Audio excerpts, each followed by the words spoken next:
ನಮಸ್ಕಾರ. First tube ನ ಮತ್ತೊಂದು ವಿಡಿಯೋಗೆ ಸ್ವಾಗತ. ರಾಜ್ಯ ರಾಜಕಾರಣದಲ್ಲಿ ಅದರಲ್ಲೂ ಬೆಳಗಾವಿಯ ಸುವರ್ಣಸೌಧದಲ್ಲಿ ನಡೀತಾ ಇರುವಂತಹ ಅಧಿವೇಶನದಲ್ಲಿ ಅಕ್ಷರಶಃ ಬೆಂಕಿ ಬಿದ್ದಿದೆ ಅಂದ್ರೆ ತಪ್ಪಾಗೋದಿಲ್ಲ. ಒಂದ್ ಕಡೆ ಉತ್ತರ ಕರ್ನಾಟಕದ ಸಮಸ್ಯೆಗಳ ಚರ್ಚೆ ಆಗ್ಬೇಕಾಗಿತ್ತು, ಆದ್ರೆ ಅಲ್ಲಿ ಚರ್ಚೆಗೆ ಗ್ರಾಸವಾಗಿರೋದು ಆಡಳಿತ ಪಕ್ಷ ಮತ್ತು ವಿರೋಧ ಪಕ್ಷಗಳ ತೀವ್ರ ಜಟಾಪಟಿಗೆ ಕಾರಣವಾಗಿರುವಂತಹ ರಾಜ್ಯ ಸರ್ಕಾರದ ಮಹತ್ವಾಕಾಂಕ್ಷೆಯ ಯೋಜನೆಯಾಗಿರುವಂತಹ ಗೃಹಲಕ್ಷ್ಮಿ. ಹೌದು, ಈ ಯೋಜನೆಯ ಜವಾಬ್ದಾರಿ ಹೊತ್ತಿರುವಂತಹ ಸಚಿವೆ ಲಕ್ಷ್ಮಿ ಹೆಬ್ಬಾಳ್ಕರ್ ಅವರು ಸದನದಲ್ಲಿ ಕೊಟ್ಟಂತಹ ಒಂದು ಹೇಳಿಕೆ, ಅದಾದ ಬಳಿಕ ನಡೆದ ಹೈಡ್ರಾಮಾ, ಅಂತಿಮವಾಗಿ ಸರ್ಕಾರಕ್ಕೆ ಆದ ಮುಖಭಂಗ. ಇದೆಲ್ಲವೂ ಈಗ ರಾಜ್ಯದ ಜನ ಸಾಮಾನ್ಯವಾಗಿ ಹುಬ್ಬೇರಿಸ್ತಾ ಇದ್ದಾರೆ. ಅದರಲ್ಲೂ ಮನೆಯ ಯಜಮಾನಿಯರು ನಮ್ಮ ದುಡ್ಡು ಎಲ್ಲಿ ಹೋಯ್ತು ಅಂತ ಕೇಳುವಂತಹ ಪರಿಸ್ಥಿತಿ ನಿರ್ಮಾಣವಾಗಿದೆ. ಅಷ್ಟಕ್ಕೂ ಸದನದಲ್ಲಿ ಆಗಿದ್ದೇನು? 5,500 ಕೋಟಿ ರೂಪಾಯಿಗಳ ಬೃಹತ್ ಮೊತ್ತದ ಲೆಕ್ಕ ಎಲ್ಲೋಯ್ತು? ಸಚಿವೆ ಲಕ್ಷ್ಮಿ ಹೆಬ್ಬಾಳ್ಕರ್ ಅವರು ಮೊದಲು ಸುಳ್ಳು ಹೇಳಿ ಆಮೇಲೆ ಒಪ್ಪಿಕೊಂಡಿದ್ಯಾಕೆ? ಇದರ ಹಿಂದೆ ಇರೋದು ಬರೀ ಕಣ್ತಪ್ಪಿನ ಮಿಸ್ಟೇಕ್ ಅಥವಾ ಬೇರೆ ಎದ್ದೆಯಾದ ರಾಜಕೀಯ ಪಾಲಿಟಿಕ್ಸ್ ಇದೆಯಾ? ಹಾಗಾದ್ರೆ ಮುಂದಿನ ದಿನಗಳಲ್ಲಿ ಗೃಹಲಕ್ಷ್ಮಿ ಹಣ ಯಜಮಾನಿಯರ ಅಕೌಂಟ್ಗೆ ಬರೋದಿಲ್ವಾ? ಆ ಎಲ್ಲಾ ಹಣವನ್ನ ಗುಳುಂ ಸ್ವಾಹ ಮಾಡ್ಲಾಗ್ತಾ ಇದೆಯಾ? ಈ ಎಲ್ಲಾ ಮಾಹಿತಿನ ಇವತ್ತಿನ ಈ ವಿಡಿಯೋದಲ್ಲಿ ನೋಡೋಣ. ಆದ್ರೆ ಅದಕ್ಕೂ ಮುನ್ನ ನಿಮ್ಗೆ ಏನನ್ಸುತ್ತೆ? ಕರ್ನಾಟಕದಲ್ಲಿ ಮತ್ತೆ ಬಿಜೆಪಿ ಸರ್ಕಾರ ಬರಬೇಕಾ? ಹೌದು ಅಂತಾದ್ರೆ ಎಸ್ ಅಂತ ಕಮೆಂಟ್ ಮಾಡಿ, ಹಾಗೂ ವಿಡಿಯೋಗೆ ಲೈಕ್ ಕೊಡಿ. ಜೊತೆಗೆ ನಿಮ್ಗೆ ಗೃಹಲಕ್ಷ್ಮಿ ಯೋಜನೆಯ ಹಣ ಬರ್ತಾ ಇದೆಯಾ ಇಲ್ವಾ ಅಂತ ಕೂಡ ಕಮೆಂಟ್ ಮಾಡಿ. ಕಳೆದ 4-5 ದಿನಗಳಿಂದ ಅಧಿವೇಶನದಲ್ಲಿ ಏನೇನು ನಡೀತು ಅಂತ ನಿಮ್ಗೆ ಗೊತ್ತೇ ಇದೆ. ಆದ್ರೆ ಇದರ ಅಸಲಿ ಚಿತ್ರಣ ಶುರುವಾಗಿದ್ದು ಬಿಜೆಪಿ ಶಾಸಕ ಮಹೇಶ್ ತೆಂಗಿನಕಾಯಿ ಅವರು ಎತ್ತಿದ ಒಂದೇ ಒಂದು ಪ್ರಶ್ನೆಯಿಂದ. ವಿಷಯ ಸಿಂಪಲ್ ಆಗಿರಬಹುದು, ಆದ್ರೆ ಅದರ ಆಳ ತುಂಬಾ ದೊಡ್ಡದಾಗಿದೆ. ಮಹೇಶ್ ತೆಂಗಿನಕಾಯಿ ಅವರು ಸದನದಲ್ಲಿ ನೇರವಾಗಿ ಲಕ್ಷ್ಮಿ ಹೆಬ್ಬಾಳ್ಕರ್ ಅವರಿಗೆ ಒಂದು ಪ್ರಶ್ನೆಯನ್ನ ಕೇಳುತ್ತಾರೆ. ಮೇಡಮ್, ನೀವು ಆಗಸ್ಟ್ ತಿಂಗಳವರೆಗೂ ಗೃಹಲಕ್ಷ್ಮಿ ಹಣ ಹಾಕಿದ್ದೀರಿ ಸರಿ, ಆದ್ರೆ 2025 ಫೆಬ್ರವರಿ ಮತ್ತು ಮಾರ್ಚ್ ಈ 2 ತಿಂಗಳ ಹಣ ಎಲ್ಲಿ ಹೋಯ್ತು? ರಾಜ್ಯದ ಕೋಟ್ಯಾಂತರ ಮಹಿಳೆಯರಿಗೆ 2 ತಿಂಗಳ ಹಣ ಜಮೆ ಆಗಿಲ್ಲವ್ಯಾಕೆ? ಹೀಗಂತ ಒಂದು ಪ್ರಶ್ನೆಯನ್ನ ಕೇಳ್ತಾರೆ. ಇಲ್ಲೊಂದು ವಿಚಾರವನ್ನ ಗಮನಿಸಿ ನೋಡಿ. ಇಲ್ಲಿ ಮಾತನಾಡ್ತಾ ಇರೋದು 1,000 ಲಕ್ಷದ ಬಗ್ಗೆ ಅಲ್ಲ, ಬದಲಿಗೆ ಬರೋಬ್ಬರಿ 1,26,00,000 ಫಲಾನುಭವಿಗಳು ಈ ಯೋಜನೆಯಲ್ಲಿದ್ದಾರೆ. ಒಬ್ಬರಿಗೆ ತಿಂಗಳಿಗೆ 2,000 ರೂಪಾಯಿ ಅಂದ್ರೆ ಒಂದು ತಿಂಗಳಿಗೆ ಸರ್ಕಾರಕ್ಕೆ ಖರ್ಚಾಗೋದು ಬರೋಬ್ಬರಿ 2,500 ಕೋಟಿ ರೂಪಾಯಿಗೂ ಅಧಿಕ. ಹಾಗಾದ್ರೆ 2 ತಿಂಗಳ ಹಣ ಅಂದ್ರೆ ಹೆಚ್ಚು ಕಮ್ಮಿ 5,000ದಿಂದ 5,500 ಕೋಟಿ ರೂಪಾಯಿ ಹಣ. ಇಷ್ಟು ದೊಡ್ಡ ಮೊತ್ತದ ಹಣವನ್ನ ನೀವು ಸ್ಕಿಪ್ ಮಾಡಿದ್ದೀರಾ ಅಥವಾ ಮರ್ತ್ ಹೋಗಿದ್ದೀರಾ? ಇಲ್ಲಂದ್ರೆ ಸರ್ಕಾರದ ಖಜಾನೆ ಖಾಲಿಯಾಗಿದ್ಯಾ ಅಂತ ಬಿಜೆಪಿ ಶಾಸಕರು ಸರ್ಕಾರವನ್ನ ತರಾಟೆಗೆ ತೆಗೆದುಕೊಂಡಿದ್ದಾರೆ. ಸಾಮಾನ್ಯವಾಗಿ ಇಂತಹ ಪ್ರಶ್ನೆ ಬಂದಾಗ ಸಂಬಂಧಪಟ್ಟಂತಹ ಇಲಾಖೆಯ ಸಚಿವರು ಏನ್ ಮಾಡಬೇಕು? ಪರಿಶೀಲಿಸ್ತೀನಿ ಅಂತ ಹೇಳಬೇಕು, ಅಥವಾ ತಾಂತ್ರಿಕ ತೊಂದರೆಯಿಂದ ತಡವಾಗಿದೆ ಕೂಡಲೇ ಹಾಕ್ತೀವಿ ಅಂತ ಹೇಳಬೇಕು. ಜನಸಾಮಾನ್ಯರು ಕೂಡ ಟಿವಿ ಮುಂದೆ ಕೂತು ಇದೇ ಉತ್ತರವನ್ನ ನಿರೀಕ್ಷೆ ಮಾಡ್ತಾ ಇದ್ರು. ಏನೋ ಟೆಕ್ನಿಕಲ್ ಇಶ್ಯೂ ಇರಬೇಕು, ಬರುತ್ತೆ ಬಿಡಿ ಅಂತ ಅನ್ಕೊಳ್ತಾ ಇದ್ರು. ಆದ್ರೆ ಮಹಿಳಾ ಮತ್ತು ಮಕ್ಕಳ ಕಲ್ಯಾಣ ಇಲಾಖೆಯ ಸಚಿವೆ ಲಕ್ಷ್ಮಿ ಹೆಬ್ಬಾಳ್ಕರ್ ಅವರು ಸದನದಲ್ಲಿ ಎದ್ದು ನಿಂತು ಕೊಟ್ಟ ಉತ್ತರ ಇಡೀ ಸದನವನ್ನೇ ಅಷ್ಟೇ ಯಾಕೆ ಇಡೀ ರಾಜ್ಯವನ್ನೇ ದಂಗು ಬಡಿಸ್ಬಿಟ್ಟಿತ್ತು. ಅವರು ಎಷ್ಟು ಕಾನ್ಫಿಡೆನ್ಸ್ ಆಗಿ ಹೇಳಿದ್ರು ಅಂತಂದ್ರೆ, ಇಲ್ಲ ಮಾನ್ಯ ಸದಸ್ಯರ ಮಾಹಿತಿ ತಪ್ಪಿದೆ, ನಾವು ಫೆಬ್ರವರಿ ಮತ್ತು ಮಾರ್ಚ್ ತಿಂಗಳ ಹಣವನ್ನ ಈಗಾಗಲೇ ಜಮೆ ಮಾಡಿದ್ದೀವಿ. ಆಗಸ್ಟ್ ತಿಂಗಳವರೆಗೂ ಅಂದ್ರೆ ಸುಮಾರು 25 ಕಂತುಗಳ ಹಣವನ್ನ ನಾವು ಕ್ಲಿಯರ್ ಮಾಡಿದ್ದೀವಿ, ಬಾಕಿ ಉಳಿದಿರೋದು ಆಗಸ್ಟ್ ನಂತರದ್ದು ಮಾತ್ರ ಅಂತ ಒಂದೇ ಏಟಿಗೆ ಹೇಳ್ಬಿಟ್ರು. ಯಾವಾಗ ಸಚಿವರು ಹೀಗೆ ಹೇಳಿದ್ರು, ಟಿವಿ ನೋಡ್ತಾ ಇದ್ದಂತಹ ಮಹಿಳೆಯರು ಶಾಕ್ ಆಗಿದ್ರು. ಮೊಬೈಲ್ ತೆಗೆದು ಮೆಸೇಜ್ ಚೆಕ್ ಮಾಡಿದ್ರು, ಪಾಸ್ಬುಕ್ ಅನ್ನು ಕೂಡ ಚೆಕ್ ಮಾಡಿದ್ರು. ಅಯ್ಯೋ, ಸಚಿವರು ಹಾಕಿದೀವಿ ಅಂತಿದ್ದಾರೆ, ನಮ್ಗೆ ಬಂದಿಲ್ವಲ್ಲ, ಹಾಗಾದ್ರೆ ನಮ್ ದುಡ್ಡು ಎಲ್ಲಿ ಹೋಯ್ತು ಅನ್ನೋ ಆತಂಕ ಕೂಡ ಶುರುವಾಯಿತು. ಇತ ಪ್ರಶ್ನೆ ಕೇಳಿದ ಬಿಜೆಪಿ ಶಾಸಕರಿಗೂ ಒಂದು ಕ್ಷಣ ಕನ್ಫ್ಯೂಸ್ ಆಯ್ತು. ಆದ್ರೆ ವಿರೋಧ ಪಕ್ಷ ಸುಮ್ಮನೆ ಕೂರೋದಿಲ್ಲ ಅಲ್ವಾ? ಅವರು ಹೋಮ್ ವರ್ಕ್ ಮಾಡ್ಕೊಂಡೇ ಬಂದಿದ್ರು. ಅವರ ಕೈಯಲ್ಲಿ ಪಕ್ಕಾ ದಾಖಲೆಗಳಿದ್ವು. ನೀವು ಸುಳ್ಳು ಹೇಳ್ತಾ ಇದ್ದೀರಾ, ಹಣ ಜಮೆ ಆಗಿಲ್ಲ, ನಮ್ಮ ಹತ್ರ ಸಾಕ್ಷಿ ಇದೆ ಅಂತ ವಿಪಕ್ಷ ನಾಯಕ ಆರ್ ಅಶೋಕ್, ಮಹೇಶ್ ತೆಂಗಿನಕಾಯಿ ಸೇರಿದಂತೆ ಬಿಜೆಪಿ ನಾಯಕರು ಮುಗಿಬಿದ್ದಿದ್ರು. ಇದು ಎಷ್ಟರ ಮಟ್ಟಿಗೆ ಹೋಯ್ತು ಅಂತಂದ್ರೆ, ಸಚಿವರು ಸದನಕ್ಕೆ ತಪ್ಪು ಮಾಹಿತಿ ನೀಡಿ ಹಕ್ಕುಚ್ಯುತಿ ಎಸಗಿದ್ದಾರೆ ಅಂತ ಬಿಜೆಪಿ ಪಟ್ಟು ಹಿಡಿಯಿತು. ಸೋಮವಾರ ಈ ವಿಚಾರ ಪ್ರಸ್ತಾಪ ಆದಾಗ ಹಿರಿಯ ಸದಸ್ಯ ಶಾಮನೂರು ಶಿವಶಂಕರಪ್ಪ ಅವರು ತೀರಿಕೊಂಡಂತಹ ಕಾರಣ ಸಭೆ ಮುಂದೂಡಲಾಯಿತು. ಆದ್ರೆ ಮಂಗಳವಾರ ಮತ್ತೆ ಸಭೆ ಸೇರಿದಾಗ ಸತ್ಯ ಒಪ್ಪಿಕೊಳ್ಳಬೇಕಾದಂತಹ ಅನಿವಾರ್ಯತೆ ಲಕ್ಷ್ಮಿ ಹೆಬ್ಬಾಳ್ಕರ್ ಅವರಿಗೆ ಎದುರಾಯಿತು. ಅಂತಿಮವಾಗಿ ಲಕ್ಷ್ಮಿ ಹೆಬ್ಬಾಳ್ಕರ್ ಅವರು ಸದನದಲ್ಲಿ ಮತ್ತೆ ಎದ್ದು ನಿಂತು, ಹೌದು, ನನ್ನಿಂದ ತಪ್ಪಾಗಿದೆ, ನಾನು ಸದನಕ್ಕೆ ತಪ್ಪು ಮಾಹಿತಿ ಕೊಟ್ಟೆ, ಫೆಬ್ರವರಿ ಮಾರ್ಚ್ ತಿಂಗಳ ಹಣ ಪಾವತಿಯಾಗಿಲ್ಲ ಅನ್ನೋದು ಸತ್ಯ, ಅಧಿಕಾರಿಗಳು ತಮಗೆ ತಪ್ಪು ಮಾಹಿತಿ ಬರೆದು ಕೊಟ್ಟಿದ್ರು, ಅದನ್ನು ನಂಬಿ ನಾನು ಇಲ್ಲಿ ಹೇಳಿದೆ. ಈಗಲೇ ನಾನು ಆರ್ಥಿಕ ಇಲಾಖೆ ಜೊತೆ ಚರ್ಚೆ ಮಾಡಿ ಆ ಹಣವನ್ನ ಬಿಡುಗಡೆ ಮಾಡಿಸೋದಕ್ಕೆ ಕ್ರಮ ಕೈಗೊಳ್ತೀನಿ ಅಂತ ಹೇಳಿ ಕ್ಷಮೆ ಕೇಳುವ ಪ್ರಸಂಗ ಕೂಡ ಬಂತು.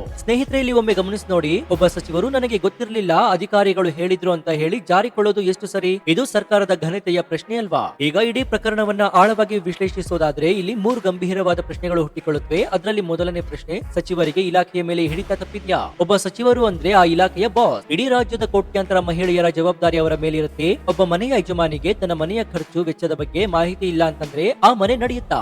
ಅದೇ ರೀತಿ ಇಲಾಖೆಯ ಅತ್ಯಂತ ಮಹತ್ವದ ಯೋಜನೆ ಬಗ್ಗೆ ಅದು ಕೂಡ 5,000 ಕೋಟಿಗೂ ಹೆಚ್ಚು ಮೊತ್ತದ ಹಣ ಪಾವತಿ ಆಗಿದ್ಯಾ ಇಲ್ವಾ ಅನ್ನೋ ಬೇಸಿಕ್ ಮಾಹಿತಿ ಸಚಿವರಿಗೆ ಇರ್ಲಿಲ್ಲ ಅಂತಂದ್ರೆ ಏನರ್ಥ?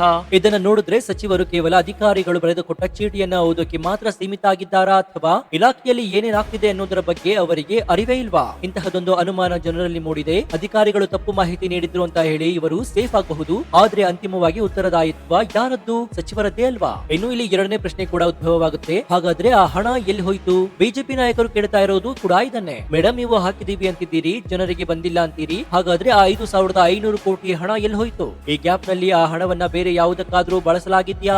ಈಗಾಗಲೇ ವಿಪಕ್ಷಗಳು ಗಂಭೀರವಾಗಿ ಆರೋಪವನ್ನ ಮಾಡ್ತಾ ಇದ್ದಾವೆ. ಈ ಹಣ ಬಿಹಾರ ಎಲೆಕ್ಷನ್ ಫಂಡಿಂಗ್ ಗೆ ಹೋಯ್ತಾ, ಅಥವಾ ಮಹಾರಾಷ್ಟ್ರ ಚುನಾವಣೆ ಸಮಯದಲ್ಲಿ ಏನಾದ್ರೂ ಡೈವರ್ಟ್ ಆಯ್ತಾ? 5,500 ಕೋಟಿ ಅಂತಂದ್ರೆ ಸಣ್ಣ ಮೊತ್ತ ಅಲ್ವೇ ಅಲ್ಲ. ಅದನ್ನ ಗುಳುಂ ಮಾಡಲಾಗಿದ್ಯಾ? ಇಂತಹದೊಂದು ನೇರ ಆರೋಪವನ್ನ ಮಾಡಿದ್ದಾರೆ. ಸಚಿವರು ಮೊದಲು ಹಾಕಿದೀವಿ ಅಂತ ಹೇಳಿ ಆಮೇಲೆ ಇಲ್ಲ ಸಾರಿ ಅಂದಾಗ ಆ ಅನುಮಾನಗಳು ಇನ್ನೂ ಜಾಸ್ತಿ ಆಗೋದು ಸಹಜ.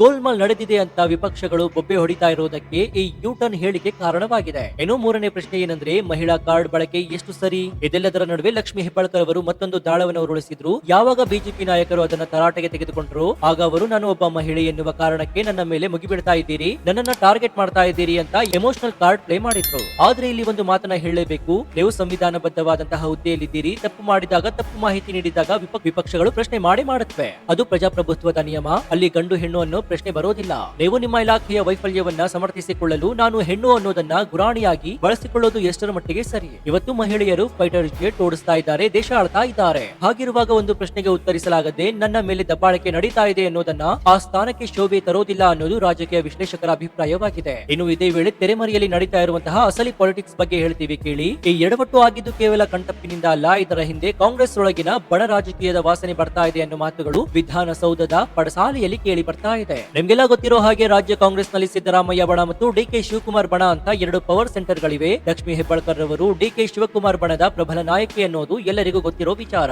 ಇಲ್ಲಿ ಏನಾಗಿದೆ ಅಂತಂದ್ರೆ, ಗೃಹಲಕ್ಷ್ಮಿ ಯೋಜನೆಗೆ ಆರಂಭದಲ್ಲಿ ಮಹಿಳಾ ಮತ್ತು ಮಕ್ಕಳ ಕಲ್ಯಾಣ ಇಲಾಖೆಯ ನೇರ ನಿಯಂತ್ರಣದಲ್ಲಿತ್ತು. ಆಗ ಹಣಕಾಸು ಬಿಡುಗಡೆ ಸ್ಮೂತ್ ಆಗಿ ನಡೀತಾ ಇತ್ತು.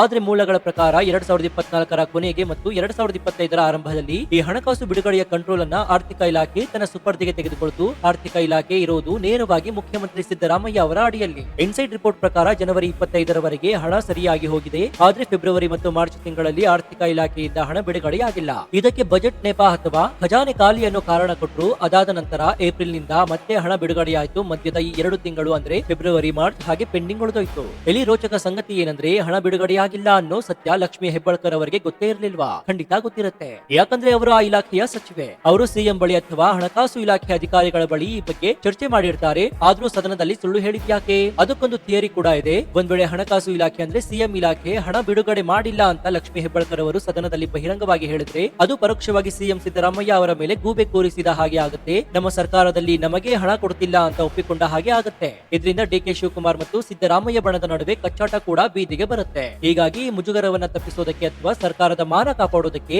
ಎಲ್ಲ ಸರಿ ಇದೆ, ಹಣ ಹೋಗಿದೆ ಅಂತ ಸುಳ್ಳು ಹೇಳಿ ಮ್ಯಾನೇಜ್ ಮಾಡೋದಕ್ಕೆ ಹೋದ್ರು. ಆದ್ರೆ ಬಿಜೆಪಿ ಕೈಯಲ್ಲಿ ದಾಖಲೆ ಇದ್ದಿದ್ದರಿಂದ ಆ ಪ್ಲಾನ್ ಉಲ್ಟಾ ಹೊಡಿತು. ಸಚಿವರು ರೆಡ್ ಹ್ಯಾಂಡ್ ಆಗಿ ಸಿಕ್ಕಿಬಿದ್ರು ಅನ್ನೋದು ರಾಜಕೀಯ ಪಂಡಿತರ ಲೆಕ್ಕಾಚಾರವಾಗಿದೆ. ಇದು ಒಂದು ರೀತಿಯಲ್ಲಿ ಡಿಕೆ ಶಿವಕುಮಾರ್ ಬಣವನ್ನ ಇಕ್ಕಟ್ಟಿಗೆ ಸಿಲುಕಿಸುವಂತಹ ತಂತ್ರನ, ಅಥವಾ ನಿಜವಾಗ್ಲೂ ಆರ್ಥಿಕ ಮುಗ್ಗಟ್ಟಿನಿಂದ ಹಣ ನಿಂತಿದ್ಯಾ? ಇಂತಹದೊಂದು $1 ಮಿಲಿಯನ್ ಪ್ರಶ್ನೆ ಕೂಡ ಇದೆ. ಕುಣಿಗಲ್ ರಾಮನಾಥ್ ಮತ್ತು ಮಧುಗಿರಿ ರಾಮಣ್ಣ ಅವರ ನಡುವಿನ ಅನುದಾನದ ಫೈಟ್ ನಿಮಗೆ ನೆನಪಿರಬಹುದು. ಅದೇ ತರ ಇಲ್ಲೂ ಕೂಡ ನಮ್ಮ ಇಲಾಖೆಗೆ ಹಣ ಬಿಡ್ತಿಲ್ಲ ಅನ್ನೋ ಅಸಮಾಧಾನ ಇದ್ರೂ ಕೂಡ ಅದನ್ನ ನುಂಗ್ಕೊಂಡು ಹಣ ಹೋಗಿದೆ ಅಂತ ಹೇಳಿ ಈಗ ಸಚಿವರು ಸಂಕಷ್ಟದಲ್ಲಿ ಸಿಲುಕಿದ್ದಾರೆ. ಹಾಗಾದ್ರೆ ಮುಂದೇನಾಗುತ್ತೆ? ಸದನದಲ್ಲಿ ಈ ವಿಚಾರ ಚರ್ಚೆಗೆ ಬಂದಿದ್ದೆ ಒಳ್ಳೇದಾಯ್ತು ಅಂತ ಜನ ಮಾತನಾಡ್ಕೊಳ್ತಾ ಇದ್ದಾರೆ. ಯಾಕಂದ್ರೆ ಒಂದ್ ವೇಳೆ ಬಿಜೆಪಿ ನಾಯಕರು ಈ ಪ್ರಶ್ನೆ ಕೇಳಿದೆ ಇದ್ದಿದ್ರೆ ಆ 5,500 ಕೋಟಿ ಹಣದ ಕತೆ ಏನಾಗ್ತಾ ಇತ್ತು? ಸರ್ಕಾರ ಸುಮ್ಮನೆ ಸೈಲೆಂಟ್ ಆಗಿ ಆ 2 ತಿಂಗಳನ್ನ ಸ್ಕಿಪ್ ಮಾಡಿ ಮುಂದಿನ ತಿಂಗಳು ನೋಡೋಣ ಅಂತ ಹೋಗ್ತಾ ಇತ್ತ. ಜನರು ಕೂಡ ಬರುತ್ತೆ ಬಿಡು ಅಂತ ಕಾಯ್ತಾ ಕೂರೋದೇ ಕೆಲಸ ಆಗ್ತಾ ಇತ್ತು. ಆದ್ರೆ ಈಗ ಸದನದಲ್ಲಿ ಇಷ್ಟೆಲ್ಲ ರಾದ್ದಂತ ಆದ ಮೇಲೆ ಸರ್ಕಾರಕ್ಕೆ ಬಿಸಿ ಮುಟ್ಟಿದೆ. ಸಚಿವರು ಲಿಖಿತವಾಗಿ ಭರವಸೆಯನ್ನು ಕೊಟ್ಟಿದ್ದಾರೆ. ನಾನು ಸಿಎಂ ಜೊತೆ ಮಾತನಾಡಿ ಹಣಕಾಸು ಇಲಾಖೆಯಿಂದ ಫೆಬ್ರವರಿ ಮತ್ತು ಮಾರ್ಚ್ ತಿಂಗಳ ಬಾಕಿ ಹಣವನ್ನ ಬಿಡುಗಡೆ ಮಾಡಿಸ್ತೀನಿ ಅಂತ.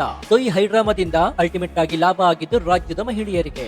ಮರೆತು ಹೋಗಿದ್ದ ಅಥವಾ ಮುಚ್ಚಿ ಹೋಗಿದ್ದ 2 ತಿಂಗಳ ಬಾಕಿ ಹಣ ಈಗ ಸಿಗುವ ಭರವಸೆ ಕೂಡ ಮೂಡಿದೆ. ಒಟ್ಟಾರೆಯಾಗಿ ಹೇಳೋದಾದ್ರೆ ಇದು ರಾಜ್ಯ ಸರ್ಕಾರದ ಆಡಳಿತ ಯಂತ್ರದ ವೈಫಲ್ಯವನ್ನ ಎತ್ತಿ ತೋರಿಸ್ತಾ ಇದೆ. ಅಧಿಕಾರಿಗಳು ಸಚಿವರು ತಪ್ಪು ಮಾಹಿತಿ ಕೊಡ್ತಿದ್ದಾರೆ ಅಂದ್ರೆ ಆಡಳಿತದ ಬಗ್ಗೆ ಹಿಡಿತ ಎಲ್ಲಿದೆ? 5,500 ಕೋಟಿ ರೂಪಾಯಿ ಬಾಕಿ ಇದ್ರು ಎಲ್ಲ ಕ್ಲಿಯರ್ ಆಗಿದೆ ಅಂತ ಹೇಳೋ ಧೈರ್ಯ ಎಲ್ಲಿಂದ ಬಂತು? ಇದು ನಿಜವಾಗ್ಲೂ ಅಥವಾ ಹಣಕಾಸು ಹೊಂದಿಸುವುದಕ್ಕೆ ಆಗದೆ ಆಡ್ತಾ ಇರೋ ನಾಟಕನ?